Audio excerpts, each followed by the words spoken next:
Hey everybody, this is Eric Enge. I'm the CEO of Stone Temple Consulting. With me are Peg Fitzpatrick and Rebecca Radice. Hello everybody. Nice to be here. Thanks for having me. It's so exciting to be back here with both of you, so thanks, Eric. And we wanted to talk about Pinterest and Google+.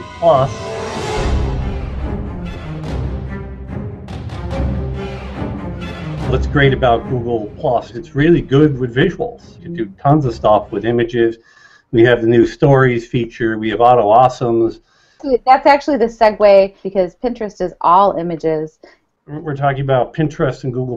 What about the respective dimensions and optimizations across those two platforms? They're exactly the same. So the image that you're creating for Google+, you're also pinning to Pinterest. So there's, again, that synergy between the two platforms that does shorten the amount of time but extend the lifetime and the reach of the people that you're getting that in front of. And I think you have the Google search ability, which of course gives it great life, but Pinterest just they keep bouncing around like not ping pongs, what is it? Pinball! Yeah, there you go. All right, pinball. It's like pinball because it bounces off one person's pinboard and it just keeps going boing, boing, boing, boing, boing. The more pins you get, the more searchable it seems to become. So as you're looking up keywords, you're going to start finding those pins that have been shared 1,000, 2,000 times, which I think just adds fuel to that fire and continues to keep them in front of people. I honestly think that Pinterest is going to come up and it's challenging Google's awesome search. They have a lot of content on Pinterest. Pinterest pins are in Google search. They don't use hashtags, which Google Plus is the same way. You can use a hashtag or not, and Google Plus is smart enough to still sort your stuff, which I love that. And Pinterest is the same. Like, they just know your content. It's really knocking it out of the park as far as content discovery for me. It's just discovering new great content. Started out as a bookmarking site, a way to kind of bookmark our favorite stuff, share our favorite stuff, evolved into the content curation, and I'm with you. It's become almost my top resource at this point. That it is just so simple to put in exactly what I'm looking for. Anybody making their way over to Pinterest doing a search is very clear on why they're spending their time there, what they're looking for, what they're eager to share, what they're looking to pin, and then what they're looking to repin. So you've got those eyeballs on your content that they're looking for your stuff, being integrated in what you're doing and making sure that you're spreading the love when you're putting your content out there, and making sure you're putting it across multiple different networks, because you never want to assume people are only spending their time in one place. You're really missing out on an enormous opportunity if you're doing that. Right. So to expand on that, something you can do is go to Pinterest.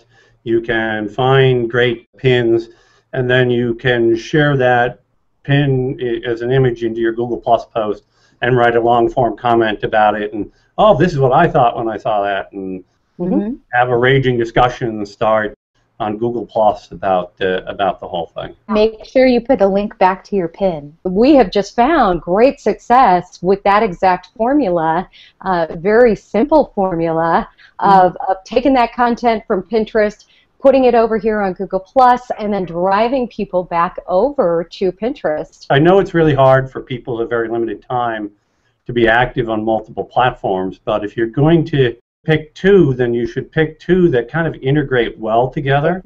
Honestly, Pinterest is the lowest maintenance. Like, once you have some boards built up, you just have to pin every once in a while. It's finding when it's convenient, obviously, fitting it into your day. So it's making it easy, because social media should never be brain surgery. It shouldn't be so difficult that you feel like it's a chore. Figure out what your schedule is, obviously, within your business. Figure out what your motivation is, and then what time of the day it works best for you to get a couple of pins in, because it really doesn't take any more than that. The great thing is to create a situation where you're getting leverage cross-platform, and that's one of the reasons why we wanted to talk about Google Plus and Pinterest together, because they provide a fair amount of leverage to one another. They really do. But then you loop in your blog and things maybe that you're doing on other social platforms. Getting all those things to work together is a very powerful concept. Mm-hmm.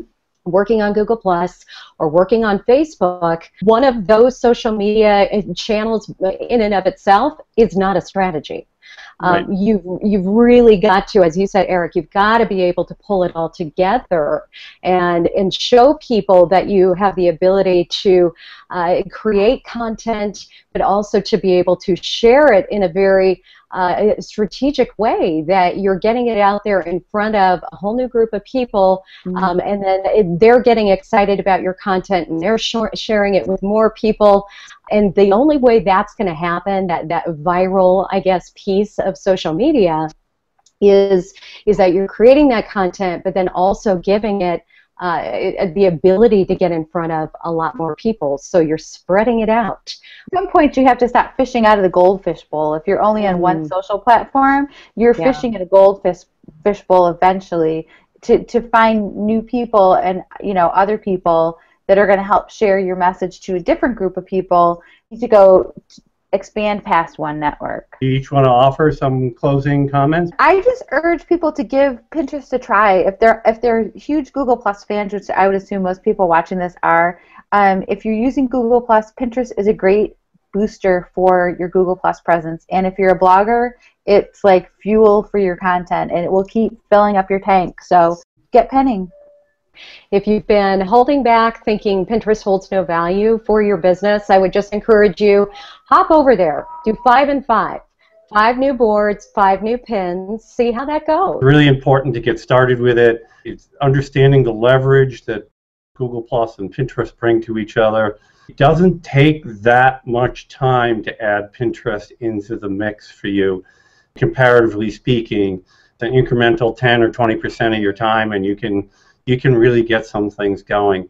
So fantastic opportunity for y'all.